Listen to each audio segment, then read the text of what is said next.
Hey, Johnny, how about a beer, huh? Ooh, couple Charles Bukowskis? Couple Brustoyevskis? Maybe a Mike Brugaslowski? Perhaps a Teddy Bruschi? That's a good one. You know what? I think I too want a Martina Nevertabuski. Oh, no, that doesn't work. No, don't ruin it, no. That totally works. No. Yeah, it does. It doesn't work. It doesn't the name work. has to have a ski at the end of it, and you just put Brewski at the end of Martina Navratilova, so... Well, I just thought we were saying funny names. No, it has to have a ski at the end of it, otherwise where's the challenge? You know, if there's no ski at the end of the root word, then we would just be idiots saying nonsense.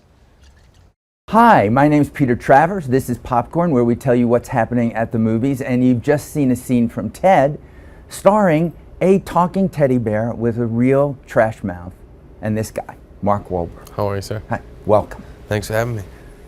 So yeah, you decided to make a movie with you and a really foul-mouthed teddy bear. Yes. Was that your dream? It was not. And of course, when I heard the concept behind the movie, I said, this is not for me. But Seth and I actually, we have the same agent. He said, look, just do me a favor, read the script, take a meeting with the guy. I read the script, and 30 minutes into it, 30 pages into the script, you forget about the bear. It's just this great buddy movie. And once I met with Seth, I got it completely and signed on immediately. What are your feelings about this? Is this your sense of humor? We have a very similar sense of humor. Yeah. His is a little more sophisticated, and I describe mine as a little more street, but still comes from the same kind of core place. Well, the street in this movie is basically your hometown. Yeah, my neck of the woods. So yeah. Boston is Boston. Even your Boston is more pronounced in this movie than it is you sitting here. Yes. Yeah. That was deliberate. Did you have to learn that? I just had to revisit it. But it was funny because Seth's also doing a Boston accent. He loves the Boston accent. So I always found myself imitating him doing his Boston accent. We should say that Seth is the voice of Ted. Yes, he is. He's the guy saying, Johnny, what's going on, pal? Very good, Seth McFarlane. Yeah. It's funny because I do a lot of voices, and he never knew that about me. So I would come to work literally I'd start watching Family Guy and doing all the voices, and American Dad and Cleveland Show, and I would end up doing all these voices. I think I started to annoy him. Oh, I could do them all. All I got to do is hear it once. I just want two. Well, I did the one that's pretty much 3 or 4 voices already. And then there's the little boy who talks like this, who's very sophisticated. The collaboration the two of you can have now in the future is just... I'm waiting to, if he gets sick one day and, they need a voice to fill in, I'll be there. I love this.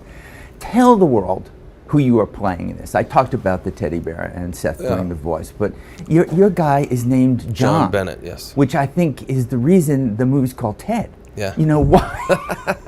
We can't really call it John. Who is this guy you're playing? Well, you start out, you meet John. He's a little boy growing up in Boston. He doesn't have any friends. And he gets this kind of Teddy Ruxpin-ish bear from his parents for Christmas. And if you squeeze its hand, it says, I love you.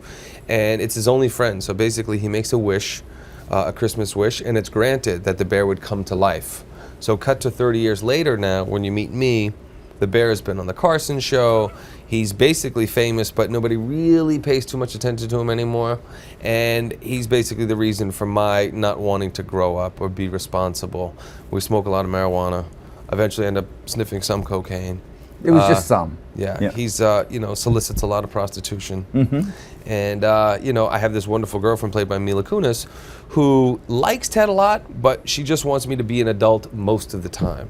Maybe a little more Ted on the weekends, but not all the time. But he kind of, distracts me from, my adult duties, my job, so forth and so on. So this relationship of the two of you is sitting there that you can't grow up, and that's what she's objecting to. Yes. Even it's more than the weekend. She's basically saying to you sometimes, this can't go on. Yeah. I mean, I leave work to go home to smoke pot with Ted and watch Flash Gordon. It just doesn't seem like a bad life to me, Flash Gordon. The women just can't understand. They just don't get it, Do you think Ted is a guy movie, essentially? No, I think it plays to everybody, except for young children who think they have to go see a Ted because they see this cute-looking teddy bear. That's right. So you want to give them an advisory about not doing that. Yeah. They have to wait at least a year or two. Nobody younger than 7 should see this movie. That's right. You have a scene in this where you are talking to Ted about Ted's new girlfriend. And you do a series of white trash girl names. Yes. That Ted says, this is the new one. How did you do all that? Were you reading cards off of the? No, there was 57 names, and you know I'm very good at learning my lines, but it was just these names that you have nothing to connect them to. So that was the hardest thing that I ever had to learn and memorize.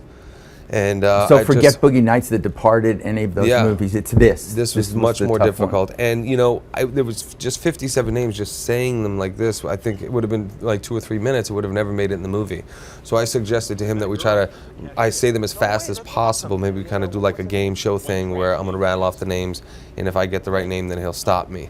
So I just try to do it as fast as possible, and he absolutely loved it. But I really didn't think it would end up in the movie. All right, speed round. I'm going to rattle off some names, and when I hit it, buzz it, okay? I will tell you. You got me? Yeah. All right, Brandy, Heather, Channing, Brianna, Amber, Sabrina, Melody, Dakota, Sierra, Bambi, Crystal, Samantha, Autumn, Ruby, Taylor, Tara, Tammy, Lauren, Charlene, Chantel, Courtney, Misty, Jenny, Krista, Mindy, Noelle, Shelby, Trina, Reba, Cassandra, Nikki, Kelsey, Shauna, Jolene, Erlene, Claudine, Savannah, Casey, Dolly, Kendra, Kylie, Chloe, Devin, Emma, Luke, Becky? Nope. Wait, was it any one of those names with a Lynn after it? Yes. I got you. Okay. Brandy Lynn, Heather Lynn, Tammy Lynn. Ah! Well, now, Mark, you're playing a lot of your scenes with this teddy bear, who I'm assuming is not there. Yes.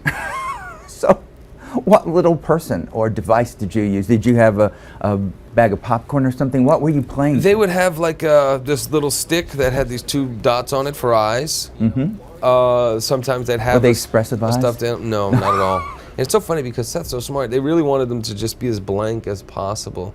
He always felt that would be far more interesting. He felt like he kept referring to Homer Simpson, where if you cut to a reaction shot of Homer Simpson, nothing's happening. It's just a blank stare, as opposed to like, you know, something that's too expressive, may become too weird, and just kind of letting the audience kind of decide what they think is going on in Ted's head.